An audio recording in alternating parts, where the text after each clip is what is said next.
আসসালামু আলাইকুম, কেমন আছেন সবাই? আশা করি ভালো আছেন। আমি ভালো আছি আলহামদুলিল্লাহ।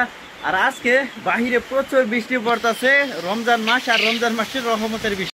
দীর্ঘ কয়েকদিন যাবত এত গরম যে এত গরমে রোজা রাখা অনেক কষ্টকর হয়ে গেছে। আর এই রমজান মাসের মধ্যে এখন কিন্তু রহমতের বৃষ্টি পড়তেছে। দেখুন আলহামদুলিল্লাহ, এখন কিন্তু ভালোই বৃষ্টি হইতেছে, অনেক জোরে সোরে বৃষ্টি হইতেছে।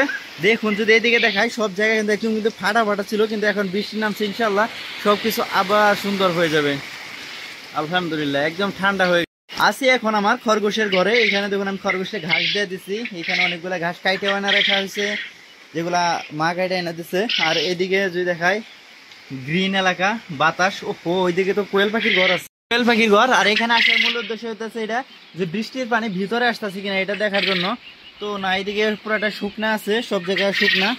তো এইটাই দেখার জন্য, কারণ কোয়েল পাখি ভিজলে সমস্যা, যদি ঠান্ডা লাগে। কিন্তু প্রচুর বাতাস চলতেছে বাহিরে, যদি দেখাই সব গাছপালা নড়তাছে, বাতাস চলতেছে। তো ভাবতেছি যে ভিতরে সিটা ফুটা আসে কিনা বৃষ্টির, তা এখন আসে না, কিন্তু অনেক জোরে বাতাস হইতেছে।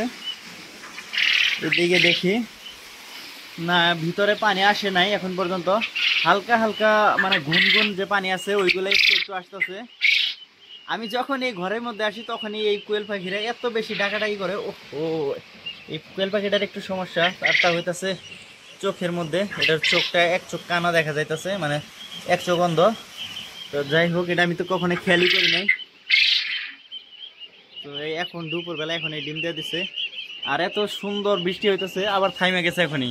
কোয়েল পাখির ঘরের পাশে দাঁড়ায় দাঁড়ায় বৃষ্টি উপভোগ করতেছি, কিন্তু বৃষ্টি একদম মোটামুটি থাইমে গেছে। যদি আশেপাশে দেখায় একদম পরিষ্কার হয়ে গেছে, কিন্তু আকাশটা একটু মেঘাচ্ছন্ন। কিন্তু পশ্চিম দিকে সূর্য উঠে আছে, যেদিকে দিকে দেখাই এদিকে কিন্তু সূর্য আছে, আর হালকা হালকা গুড়ি গুড়ি বৃষ্টি পড়তেছে। আর এদিকে আমাদের এটা হইতেছে আমড়া গাছ, সুন্দর ফুল ফুটছে আলহামদুলিল্লাহ। এদিকে কোয়েল পাখির ঘরে এইখানে আসছিলাম দেখার জন্য যে ভিতরে পানি ঢুকে কিনা। আমার মনে হয় যখন দক্ষিণ দিকে থেকে যখন বাতাস আসবে, সাথে যদি বৃষ্টি থাকে, তাহলে হয়তো ভিতরে ঢোকার চান্সেস আছে। আদারওয়াইজ এখানে পর্দা আছে, এটা নামাই দিতাম, কারণ কোয়েল পাখি ভিজলে সমস্যা হতে পারে। কারণ এর আগে আমার একবার কোয়েল পাখির বাচ্চা ভিজছিল, যখন আমি নতুন নতুন কোয়েল পাখি আনছিলাম বাসায় 25টার মতন। তখন একদম ভিজা চুপচুপা হয়ে গেছিলো, তখন কোনো সমস্যা হয় নাই। তবে যাই হোক, সতর্ক থাকা ভালো। যদি বৃষ্টিতে ভিজে তাহলে ঠান্ডা লাগলে হয়তো ডিম পাড়া কমাই দিতে পারে, এবং যদি কোয়েল পাখি যদি মারা যায় তাহলে তো আরও বেজাল। একদম শুকনো আছে ভিতরে, এখন বৃষ্টির দিন আসতেছে। আর আমাদের এদিকে একটা মাত্র ছাগল আছে, আর ওর জন্য ঘাস কাটা নিয়ে আসি। আর ঘাসও সবসময় বাইরেই খায়, তবে এখন কাটা নিয়েছি। আর তার কারণ হইতেছে আজকে হইতেছে বৃষ্টির দিন ওকে বাইরে বের করা যাবে না, একটু ভিজা গেছে গা।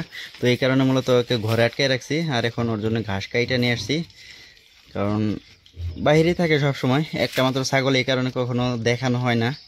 তবে যাই হোক, এই একটাই ছাগল আমাদের। ছাগল ছিল, এর মাও ছিল, এর মা বিক্রি করে ফেলছে। আর দুইটা বাচ্চা হয়েছিল, দুইটা থেকে একটা মারা গেছে, তবে একটা বাচ্চা বাইসা রয়েছিল। এখন এটা বড় হয়েছে, এটা একটা খাসির বাচ্চা। ঘাসগুলো এখানে দিয়ে দিই, আস্তে আস্তে খাইবো, ছড়া বড়া না করে খাইলে ভালো হয়। মাশাআল্লাহ, ঘাসগুলো কত সুন্দরভাবে খাইতেছে। ক্ষেতের আইল থেকে এখনই কাইটা নিয়ে আসছি, একদম সবুজ ঘাস, দেখতেই পাইতেছেন কতটা তরতাজা। আমাদের এই ঘরেই আমাদের দেশি মুরগি এখানে ডিম দেওয়া রাখছে। আজকে কয়টা দিয়েছে? 2, 4, 6, 8, 10টা, টোটাল 10টা ডিম হয়েছে। সম্ভবত আরও 2-4টা পায়রা এখানে কুইচা বসতে পারে। তবে যাই হোক, অনেকগুলা ডিম দিছে মাশাআল্লাহ। কয়েকদিন আগে খালি এসে একতলা 10 দিনে 10টা ডিম দিছে।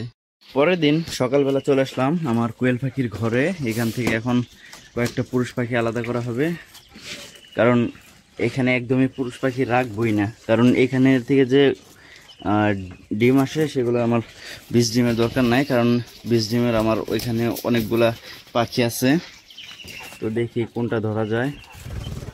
এগুলা তো একদমই ছোট সাইজের। এই যে একটা, মাশাআল্লাহ, এই যে একটা বড় সাইজের মেল পাখি।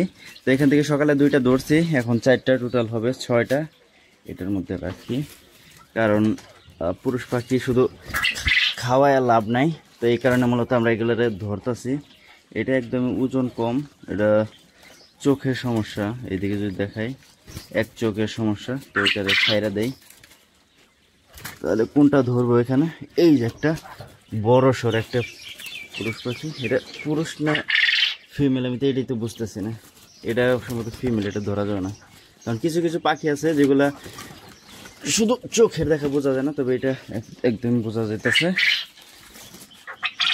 এই যে ডাকতেছে, কিন্তু ও সাইজ অনেক ছোট, তো এই কারণে ওকে ধরবো না।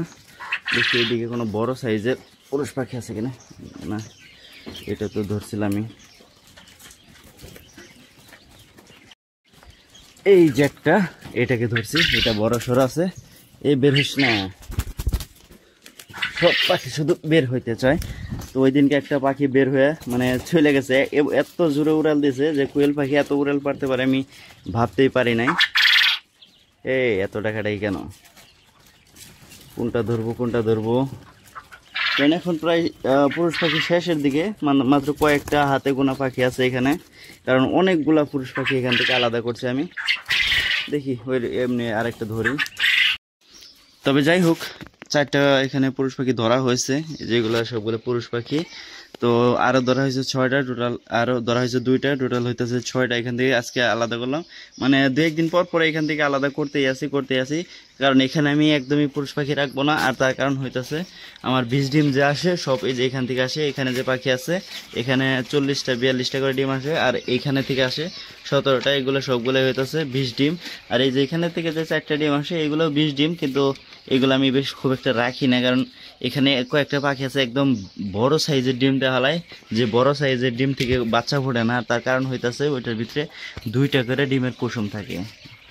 দেখুন সকালবেলা পাখিরা কেমন করতেছে, খাবার দিয়ে রাখছিলাম, খাবার খাইতেছে এখানে, একদম ফুল করে দিয়েছিলাম।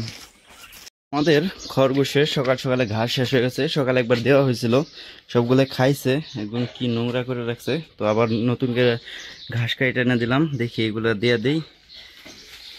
মানে যতই খাবার দেই শুধু খাইতেই থাকে, তো কম করে কাইটে এনে দিলাম যাতে খাইতে পারে। বেশি করে আনলে সমস্যা একটা যে শুধু খায়, আর দেখুন কীরকম নোংরা করে, এগুলো পরিষ্কার করে দিতে হয়। দেখি আজকে আবার পরিষ্কার করে দিব, কারণ সব জায়গায় স্যাঁতস্যাঁতে করে হালায়। তো এটার মধ্যে পানি দিয়ে দিতে হবে, পানির পাত্রে।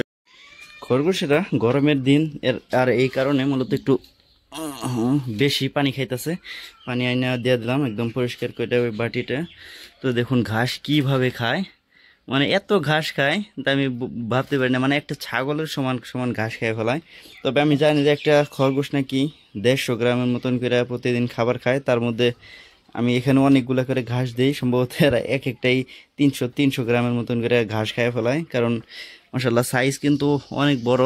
এটা একটা যে খাসা যে ফ্যান আছে ওই ফ্যানের মধ্যে দিয়ে দিছি, আর দেখুন কত বড় হয়েছে মাশাআল্লাহ। এগুলোর বয়স সম্ভবত 4.5 মাস 5 মাস এরকম হয়েছে। তবে যাই হোক, সম্ভবত আর 1 মাস 1.5 মাস পরে এরা বাচ্চা দিতে পারে। তবে এই কালোটা একটা ফিমেল, কিন্তু কালোটা সবার থেকে ছোট, ওই সাদা আর এই সাদা কিন্তু সব থেকে। তবে যাই হোক, আজকের ভিডিওটা এই পর্যন্তই। ভালো থাকবেন, সুস্থ থাকবেন, টাটা বাই বাই, আল্লাহ হাফেজ, দেখা হবে নেক্সট ভিডিওতে। Thank you so much.